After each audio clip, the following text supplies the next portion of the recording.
Hey guys, welcome back to my channel once again. तो friend, आज हम बात करेंगे उत्तराखंड जिला सहकारी बैंक्स की भर्ती के बारे में, जो कि नहीं आई हुई हैं कुछ डिस्ट्रिक्ट्स में, जहां पर फिजिकल और इंटरव्यू भी बाकी हैं, और जिन जगहों पर इंटरव्यू बाकी हैं फिजिकल हो गए हैं उनके बारे में भी बात करेंगे। और लास्ट में एक पॉइंट और उस पर डिस्कस करेंगे इंटरव्यू रिजल्ट को लेकर।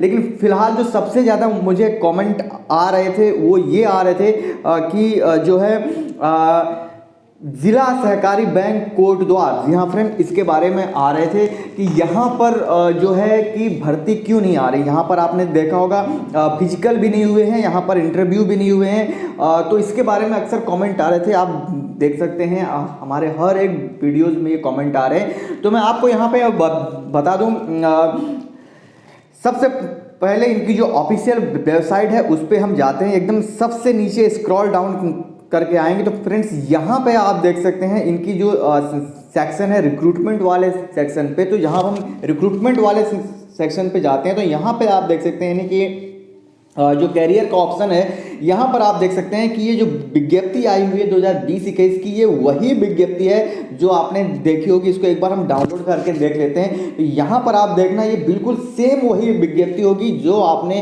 भरी होगी ऑलमोस्टली लास्ट ईयर के आसपास, जो ये भर्ती आई थी 25 दिसंबर, यानी कि एक साल से भी इस भर्ती को ज़्यादा हो गया है। और आगामी आपने देखा होगा 6 दिसंबर को एक ऑफिस ऑर्डर जारी हुआ था रीओपन भर्ती कराने का, यानी कि जो जहां से पोस्टपोन हुई थी भर्तियां वहीं से आगे चली गई थी। लेकिन सभी डिस्ट्रिक्ट्स में लगभग हो गए हैं। हरिद्वार का भी अभी मैं लास्ट में आपको बताऊंगा कि यहाँ पर सभी डिस्ट्रिक्ट में फिजिकल और इंटरव्यू हो गए हैं। लेकिन कोटद्वार में ऐसी है जहाँ पर अभी तक कोई इसका जो है जवाब नहीं आया है। तो कई माध्यम से इनसे संपर्क करने की कोशिश की गई स्टार्ट में, जब तक भर्तियाँ गतिमान थी। लेकिन कोड ऑफ कंडक्ट जैसे ही लागू हुआ इनका जो है फ़ोन नंबर बिल्कुल ऑफ हो गया। तो आप देख सकते हैं यहाँ पर जैसे ही आप साइड में जाएंगे तो बिल्कुल नीचे यहाँ पर आप देख सकते हैं यहाँ पर इनका जो है अबाउट अस के सेक्शन में। ओके फ्रेंड्स, यहाँ पे फ्रेंड्स देख सकते हैं यहाँ पे जो इनके जीएम साहब हैं उनसे मेल के थ्रू से भी संपर्क करने की कोशिश की गई, और कॉन्टैक्ट नंबर जो है, और कॉन्टैक्ट नंबर से रिलेटेड हमने एक डिटेल वीडियो बना के रखा है। तो उसको आप जाएं, उसको देखें, और कौन कौन से वहाँ पर किस किस के यहाँ पर कांटेक्ट नंबर हैं उनसे आप इनसे संपर्क कर सकते हैं। पहली बात तो रही। अब जो है जब से कोड ऑफ कंडक्ट ब्रीच हुआ है, मतलब सॉरी ब्रीच बोल रहा हूँ, जब से आया हुआ है तब से जो है इनका जो कांटेक्ट नंबर है वो स्विच ऑफ बता रहा है, मेल का भी कोई रिप्लाई नहीं दे रहा है। तो हमारे मित्र हैं उनसे हमने रिक्वेस्ट की कि आप जो है ब्रांच ऑफिस जाएं और वहाँ पे पता करके आएँ। तो उन्होंने हमें जो एसएमएस के थ्रू रिप्लाई दिया उसके बारे में मैं आपको एक बार बता देता हूँ। उस एसएमएस को आप जब पढ़ेंगे तो आपको समझ में आएगा कि किस तरह से ये जो है संजीदा है।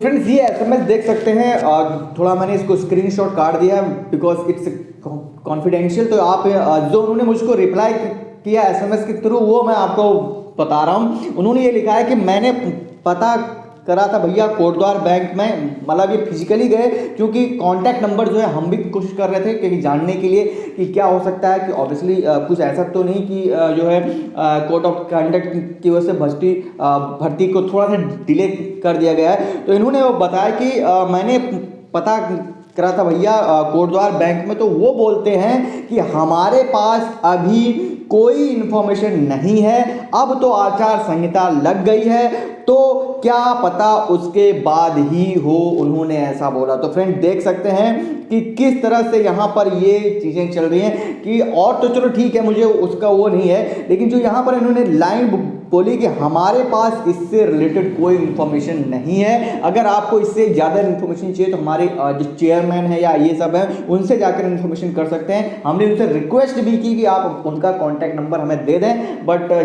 उन्होंने जो है ऐसा करने से मना कर दिया। तो यहाँ पर एक बात है, और दूसरी बात उन्होंने बोली कि उन्हें तो जो है इस भर्ती के बारे में कुछ मालूम ही नहीं है और हमारे पास ऐसी इन्फॉर्मेशन कोई नहीं आई। लेकिन अगर आपको याद हो कि जो भर्तियां आई थी उसमें सभी को 9 दिसंबर का ऑफिस ऑर्डर दिया गया है, यानी कि डीसीबी जो बैंक के जो मेन हेड ऑफिस है वहां से जो रेफरेंस नंबर या फिर ऑफिस ऑर्डर आया है उसमें 9 दिसंबर का मालूम है। तो ऐसे कैसे हो सकता है कि उत्तराखंड के सभी डिस्ट्रिक्ट कोऑपरेटिव बैंक्स को ये लेटर गया लेकिन जिला सहकारी बैंक कोटद्वार को ही ये लेटर जो है नहीं गया, तो इन्फॉर्मेशन नहीं मिल पाई। ऐसा कैसे हो सकता है? तो हमारी ये आपसे रिक्वेस्ट है, क्योंकि मेरे अक्सर वीडियोस में कमेंट आते हैं कि कोटद्वार की भर्ती का क्या हुआ, तो अगर आप कोटद्वार से हैं तो please it my humble request कि आप जो है जाएं बैंक में डायरेक्ट उनसे फिजिकल मिलें कि ऐसा ऐसा क्यों है, लगभग सभी उत्तराखंड में हो गया तो क्यों नहीं हुआ। और जैसे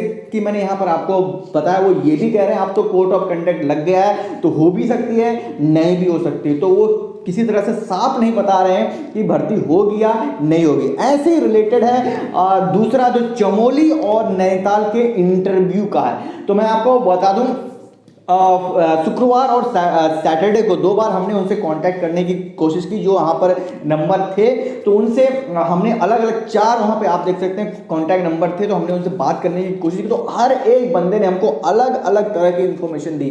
कोई कहता है कि हाँ हो सकती है, कोई कहता है नहीं हो सकती है, कोई बोला कि 15 के बाद हमारी जो मीटिंग है उस पर डिसाइड होगा क्या करना, तो आप सोमवार को एक बार हमसे कॉन्टैक्ट कर लें। हालांकि कल सोमवार जरूर है, मैं एक बार फिर से उनसे कॉन्टैक्ट करने की कोशिश करूंगा कि नैनीताल और चमोली के इंटरव्यूज का क्या हुआ। तो आप सभी कैंडिडेट से मेरी एक बार रिक्वेस्ट है कि जहाँ जहाँ इंटरव्यू छूट गए लाइक चमोली एंड नैनीताल, वो एक बार जो विज्ञप्ति जारी हुई थी और या फिर उनकी ऑफिशियल वेबसाइट पे जाएं, जो कांटेक्ट नंबर उनसे एक बार लगातार उनको कॉल पे कॉल करें, बिकॉज वो क्या हो रहा है ना कि अगर एक कैंडिडेट उनको 3 से 4 बार कंटिन्यू फोन कर रहा है तो वो उनके फोन को उठा नहीं रहे हैं या फिर ब्लॉक कर दे रहे हैं। ठीक है, तो इस बात का आप ध्यान दें, रेगुलर जो है कंटिन्यूसली बात ना करें, 1 दिन 2 दिन में रेगुलर उनसे बात करें, एटलीस्ट ये उन पे दबाव बनाने की कोशिश करें कि जो इंटरव्यू है, या तो क्योंकि कोई भी बंदा जो है साफ ये नहीं बता रहा है कि मतलब कोड ऑफ कंडक्ट की वजह से, आचार संहिता की वजह से जो है भर्ती बाद में होगी। लेकिन एक बात ये है, अगर अभी एट दिस टाइम अगर 30, जैसे मैंने ऑलरेडी आपको एक अपने रिसेंट वीडियो में बताया था कि 30 जनवरी तक अप्रॉक्सीमेटली इसका जो चांसेस बन रहे हैं कि रिजल्ट आएगा। अगर नहीं आता है तो आप मान के चलो कि ये इस भर्ती का रिजल्ट फिर सीधे आपको मार्च के बाद ही देखने को मिल सकता है। तो इसीलिए it's my humble request to all of you कि एटलीस्ट जो है आप उनसे कॉल करके ऐसी कंफर्मेशन लें। ठीक है, अगर जो संभव हो सके तो फिजिकल भी जाएं, क्योंकि अगर वो आपके आसपास हों। और यहाँ पर हरिद्वार को लेकर भी बहुत सारे कमेंट हमारे पास आ रहे थे कि हरिद्वार का क्या हो सकता है, तो हरिद्वार का फिलहाल कोई भी अपडेट नहीं है, क्योंकि वहाँ पर भी जो कॉन्टैक्ट नंबर दिए गए हैं लिस्ट में, वहाँ पर भी उनको कांटेक्ट करने पर कोई भी अधिकारी जो है साफ साफ स्पष्ट नहीं बता रहा है कि आखिर किस अपेय कारणों की वजह से ये भर्ती पोस्टपोन हुई और आखिर कब तक ये ओपन हो सकती है। तो ये जहाँ तक मेरे को ये सूचना मिल रही है कि ये भर्ती का रिजल्ट आएगा भी तो सबका आ सकता है, लेकिन हरिद्वार का जब तक होगा नहीं तब तक उसका रोक दिया जाएगा। लेकिन ऐसा नहीं है कि हरिद्वार का नहीं होगा तो और डिस्ट्रिक्ट्स का भी नहीं आएगा।